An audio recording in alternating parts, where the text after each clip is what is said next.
Next question देखते हैं, question number 3। इसमें दिया हुआ है उपेंद्र का वेतन 42,000 रुपये प्रति माह है। मतलब वह हर महीने 42,000 रुपये कमाता है। कौन? उपेंद्र। और वह प्रति माह 6,000 रुपये आयकर के रूप में जमा करते हैं। क्या करते हैं उपेंद्र? मासिक वेतन जो है उनका 42,000 रुपये है और क्या करते हैं 6,000 रुपये जो है आयकर मतलब टैक्स के रूप में जमा करते हैं। इसमें क्वेश्चन नंबर 3 का ए पूछा है, आय और आयकर के साथ अनुपात बताना है। क्वेश्चन नंबर 3 का फर्स्ट, हम लोग को पता है आय कितना है, उपेंद्र का आय कितना है 42,000 और आयकर कितना है मतलब कि टैक्स कितना जमा कर रहे हैं वो 6,000। ठीक है, अब क्या बोल रहा है, इसका अनुपात निकालने के लिए बोल रहा है। तो अनुपात कैसे निकालेंगे? 42,000 अनुपात 6,000। ठीक है,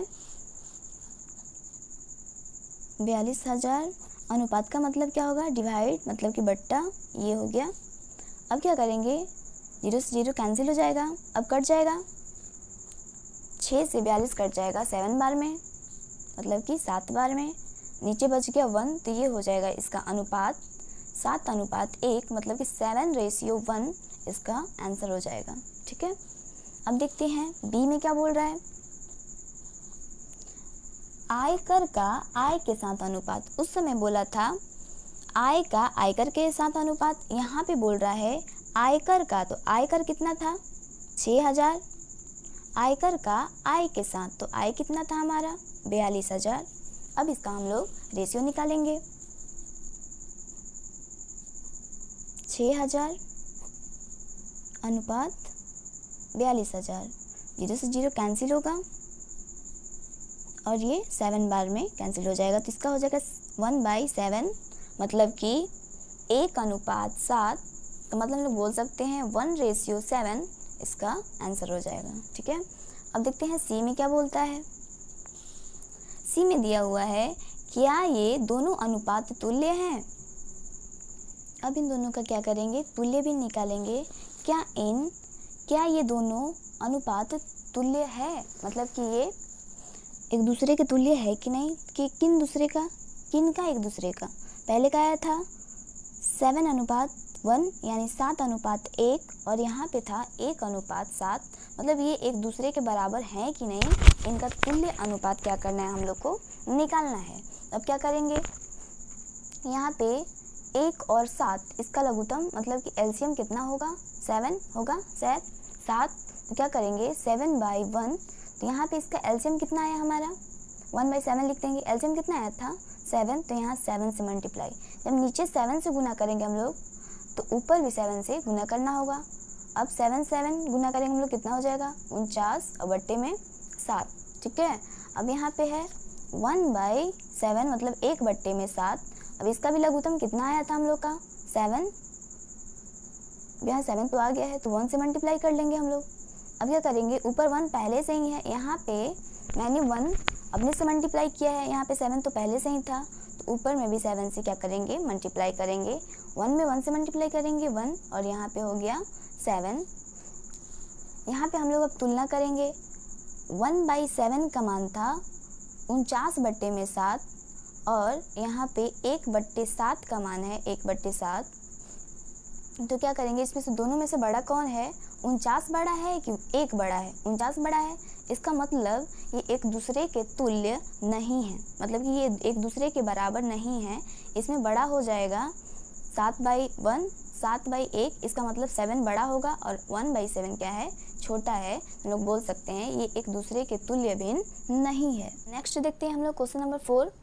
यह है एक रिबन की लंबाई 10 मीटर एवं इसकी चौड़ाई 25 सेंटीमीटर है, निम्न का अनुपात ज्ञात कीजिए।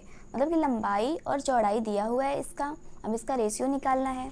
सबसे पहले तो दोनों को कि तो मीटर में चेंज करेंगे नहीं तो सेंटीमीटर में। तो क्या है, यहाँ पे 10 मीटर है, यहाँ पे 25 सेंटीमीटर है, तो क्या करेंगे 10 मीटर को सेंटीमीटर में चेंज कर लेंगे। ठीक है, अब यहाँ पे दिया है लंबाई का चौड़ाई के साथ क्या करना है, अनुपात निकालना है। ठीक है, क्वेश्चन नंबर 4 का ए, लंबाई कितना है हम लोग का, लंबाई है 10 मीटर और चौड़ाई है 25 सेंटीमीटर, मतलब कि 25 सेंटीमीटर। इसको सेम ही हम लोग लिख सकते हैं। सबसे पहले इसको सेंटीमीटर हम लोग चेंज करेंगे। 1 मीटर में कितना सेंटीमीटर होता है, 100 सेंटीमीटर। तो 10 मीटर में कितना सेंटीमीटर हो जाएगा, 1000 सेंटीमीटर। ठीक है, अब क्या करना है, उसकी लंबाई और चौड़ाई का अनुपात निकालना है, तुलना करना है। तो लंबाई कितना हो गया हम लोग का 1000, अनुपात चौड़ाई कितना है 25 सेंटीमीटर। अब हम लोग इसका तुलना कर लेंगे, 1000 बटे में 25। अब 25 से 1000 कट जाएगा 40 बार में और नीचे बच गया 1, तो इसका रेशियो हो जाएगा 40:1, मतलब 40:1 इसका अनुपात हो जाएगा। ठीक है, नेक्स्ट देखते हैं बी, चौड़ाई का लंबाई के साथ, चौड़ाई कितना था हम लोग का 25 और लंबाई कितना आया था 1000। ठीक है, अब इसका हम लोग अनुपात निकालेंगे। 25 अनुपात का मतलब डिवाइड, भागा, और ये नीचे हो गया 1000। अब ये कटेगा, ऊपर हो गया हम लोग का 1, नीचे हो गया 40, मतलब कि इसका आ जाएगा रेशियो 1:40। अब क्या करेंगे, क्या दोनों अनुपात तुल्य है। अब इसका भी हम लोग क्या करेंगे, तुलना करेंगे कि क्या ये दोनों एक दूसरे के बराबर है या नहीं। ए का आया था 40/1 और यहाँ पे आया है 1/40। अब इसको हम लोग तुलना करेंगे। इसका एलसीएम कितना हो जाएगा लघुत्तम 40, तो यहाँ पे हम लोग 40 लिख लेंगे। ठीक है, यहाँ पे 40/1 पहले से हम लोग लिख लेंगे और नीचे इसका एलसीएम 40 आता है, तो यहाँ पे 40 से गुना करेंगे। जब नीचे 40 से गुना किए तो ऊपर भी करना होगा। अब 40 में 40 से गुना करेंगे, यहाँ पे हो जाएगा 1600, बट्टे में 40 में 1 से गुना करेंगे 40। ठीक है, अब यहाँ पे है 1/40। अब इसका तुल्य भिन्न हम लोग निकालते हैं। एलसीएम इसका पहले से ही 40 है, तो यहाँ पे 40 लिख दिए। अब क्या करेंगे, 40 तो पहले से ही यहाँ पे है और इसका एलसीएम मतलब लघुत्तम भी 40 आया था, तो यहाँ पे 1 से मल्टीप्लाई कर देंगे। जब 1 से नीचे मल्टीप्लाई करेंगे तो ऊपर में भी करना होगा। ठीक है, अब यहाँ पे 1 में 1 से मल्टीप्लाई गुना करेंगे तो 1 हो जाएगा, 40 में 1 से करेंगे 40 हो जाएगा। अब यहाँ पे हम लोग देख सकते हैं 40 बट्टे में 1 का मान आया है 1600 बट्टे में 40 और 1/40 का मान आया है 1/40। तो क्या है, इन दोनों में से बड़ा कौन है, 1600 बड़ा है कि 1 बड़ा है 1600। तो हमारा ये तुल्य भिन्न क्या है, एक दूसरे के तुल्य अनुपात नहीं है, मतलब कि ये एक दूसरे के बराबर नहीं है। तो हम लोग लिख सकते हैं तुल्य भिन्न नहीं है। नेक्स्ट दिया है क्वेश्चन नंबर 5, निम्नलिखित अनुपातों का 2 तुल्य अनुपात ज्ञात कीजिए। तुल्य अनुपात ज्ञात करना है, मतलब कि 3/7 है, 3:7 है, तो इसका तुल्य भिन्न ऐसा लाना है जैसे कि हम लोग तुलना करें तो फिर वो कट के, मतलब कि किसी भी संख्या से डिवाइड होके पुनः फिर वही अनुपात हम लोग को मिल जाए। जैसे 3:7, फिर वही अनुपात हम लोग को मिल जाए, उसको तुल्य अनुपात बोलेंगे। जैसे हम लोग बना के इसको देखते हैं। क्वेश्चन नंबर 5 का ए, इसमें कितना दिया है 3:7, मतलब कि 3:7। इसका हम लोग को क्या करना है, तुल्य अनुपात ज्ञात करना है। ठीक है, बनाते हैं। 3:7 मतलब 3/7 में लिख सकते हैं। 1 से तो करेंगे नहीं, क्योंकि 1 से करने पे फिर 3/7 वही संख्या आ जाएगा। तो क्या करेंगे, 3/7 उसी तरह लिख दिए। अब यहाँ पे हम लोग 2 से नीचे मल्टीप्लाई करेंगे, मतलब कि गुणा करेंगे।